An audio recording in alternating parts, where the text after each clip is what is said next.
Hi friends, அனைவருக்கும் இனிய காலை வணக்கம். வாங்க இன்னைக்கு நம்ம கிச்சன் கலாட்டாவில் என்ன வீடியோ பார்க்க போகிறோன்றத பார்க்கலாம்.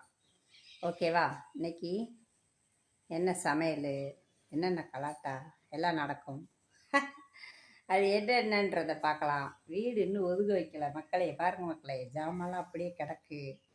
வீடு ஒதுங்க வைக்கலை. சரி, அதோட தான் மக்களுக்கும் நம்மளுடைய டியூட்டியும் நம்ம பார்த்தாகணும். அதனால தான் வீடியோ எடுத்துகிட்ருக்கேன். வாங்க இன்னைக்கு கிச்சன் கலாட்டாவில் என்னென்ன சமையல், என்னென்ன கலாட்டா அனைத்து பாருங்கள். அப்படியே ஒரு ரவுண்டு பாருங்கள். ஒதுங்க வைக்கல மக்களே. அதோட தான் உங்களுக்கும் நான் வீடியோவை எடுத்து போடுறேன். சரிங்களா? இப்போ வந்து ஒரு அடுப்பில் சோறு கொதிக்குதா. இது வந்து கோதுமை தோசை. 3 அடுப்பு வாங்கியாச்சு. இன்னொரு அடுப்பில் வந்து சேப்பங்கிழங்கு வேக வச்சுருக்கேன். சாப்பாடு ஆகிட்டுருக்கு. இது போக தோசை ஊற்றி வச்சாச்சு. பாருங்கள், தோசை ஊற்றி வச்சுட்டு என்ன பண்ண போகிறேன் அப்படின்னு பார்த்திங்கன்னா, லெமன் சோறு தான். லெமன் சோறு தான் இன்றைக்கி வைக்க போகிறேன். வேறு என்ன செய்கிறது, இன்னும் வீடெல்லாம் ஒதுங்க வைக்கலை. அதனால் வந்து அப்படியே லெமன் சோறை செஞ்சிடலான்னு இருக்கு. பாருங்கள் மக்களே, ஒரு லெமன் இருக்குது. இதை வந்து நம்ம அப்படியே ஒரு லெமன் சோறு கிண்டிடலாம். இன்றைக்கி லெமன் சோறு, சேப்பங்கிழங்கு வறுவல், சாதம், கோதுமை தோசை, சாம்பார். இதுதான் இன்றைக்கி டிஃபனு. இது பார்த்திங்கன்னா விசேஷ வீட்டுக்கு பால் காய்ச்சிக்கு யார் வச்சான்னு எனக்கு தெரியல. நல்ல மரத்தில் அப்படின்ட்டு வந்து வச்சுருக்காங்க.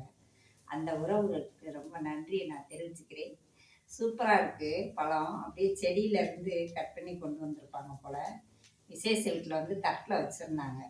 அது யாருன்னு தெரியலை. ஆனாலும் உண்மையிலே அதில் ஒரு சின்ன மகிழ்ச்சி அக்காவுக்கு. அதனால் அவங்களுக்கு ஒரு நன்றியை சொல்லிக்கலாம். பால் காய்ச்சி வீட்டுக்கு வந்த லெமனு இன்றைக்கி வந்து நம்ம லெமன் சாதம் பண்ண போகிறோம். ஓகேவா? நல்லா இருக்கா மக்களே? உண்மையிலே நேச்சுரலில் செய்கிறதுனா அது ஒரு எப்படி சொல்கிறது, ரசனை, அழகு எல்லாமே. இது அப்படியே செடியிலேருந்து பிடுங்கி எடுத்த லெமன். எவ்வளோ பெருசு பாருங்களேன். நம்ம கடையில் வாங்கினோம்னா சின்னதாக தானே இருக்குது. இதில் 3 மடங்கு பெருசாக இருக்குது. பாருங்க மக்களே, லெமன் சாதம் பண்ணிடலாம். வாங்க. சேப்பங்கிழங்கு வந்து வெந்துருச்சு. அதை உரித்து அப்படியே மசால் பொடி போட்டு பிரட்டிட வேண்டியதான். அப்போ தான் அது வந்து லெமன் சாதத்துக்கு சூப்பராக இருக்கும். உருளைக்கிழங்கு தான் எப்பயுமே நான் வைப்பேன். இன்றைக்கி வந்து சேப்பங்கிழங்கு கிடந்துச்சு. இன்னொரு ரீசன் என்ன அப்படின்னு பார்த்திங்கன்னா, வீடு வந்து செட் பண்ணிட்டோம். அதை வந்து ஃபுல்லாக தூசி தட்டி அதை க்ளீன் பண்ணி அந்த வேலையாக இருக்கம்மா. தூசியெல்லாம் ரொம்ப உள்ளே போயிருக்கோம். நம்ம இந்த சேப்பங்கிழங்கு சாப்பிடும்போது அதாவது முடி உள்ளே இருந்தால் கூட வந்துருமா. எங்கள் அம்மா சொல்லுவாங்க நிறைய ட்ரிப்பு. அது மாதிரி நம்ம உடம்புல இருக்கிற கழிவுகளை வந்து வெளியேற்றிடும். அதனால தான் இந்த கிழங்கு வந்து நான் அடிக்க ஒரு தடவை வைக்கிறது. இப்போ வந்து கரெக்டான டயத்தில் வச்சுட்டேன் நான். ஆனால் பிள்ளைங்க தான் சாப்பிட மாட்றாங்க மக்களே. ஒரு 10 கிழங்கு சாப்பிட்ற இடத்துல 2 கிழங்கு தான் சாப்பிட்றாங்க. உண்மையிலே எனக்கு ரொம்ப கஷ்டமாக இருக்குது. பிள்ளைகளுக்கு இது பிடிக்க மாட்டேங்குது. உருளைக்கிழங்குனா சாப்பிட்றாங்க, சேப்பங்கிழங்கு சாப்பிட மாட்றாங்க. ஆனால் உருளைக்கிழங்கை விட சேப்பங்கிழங்கு தான் நம்ம உடம்புக்கு ரொம்ப ரொம்ப நல்லது மக்களே. நீங்களும் பிள்ளைங்களுக்கு கொடுங்க. வாரத்தில் ஒரு நாள் சாப்பிட்ருங்க கண்டிப்பாக. சேப்பங்கிழங்குடைய நன்மைகள் என்ன அப்படின்னு யூடியூப்பில் தட்டி பாருங்கள். எவ்வளவோ சொல்கிறாங்க, நிறைய விஷயங்கள் சொல்கிறாங்க. அதனால் வந்து சேப்பங்கிழங்கு சேர்த்துக்கோங்க. ரொம்ப கம்மியான விலை தான், விலை ஜாஸ்தி கிடையாது. கம்மியான விலையில் நமக்கு உடம்புக்கு ஆரோக்கியமான ஒரு பொருள் கிடைக்குதுன்னா அதை விடலாமா? கண்டிப்பாக விடக்கூடாது ஃப்ரெண்ட்ஸ். அதனால் நீங்களும் சேருங்க, கண்டிப்பாக சாப்பிடுங்க. நம்ம வந்து இப்போ லெமன் சாதத்துக்கு தாளித்து விட்ருக்கேன். தாளித்து விட்டுட்டு வடிகட்டியாச்சு. ஏன்னா அதில் வந்து லெமனில் வந்து கொட்டை அந்த இதழ்கள்லாம் விழுந்துடும் நம்ம புளியும் போது.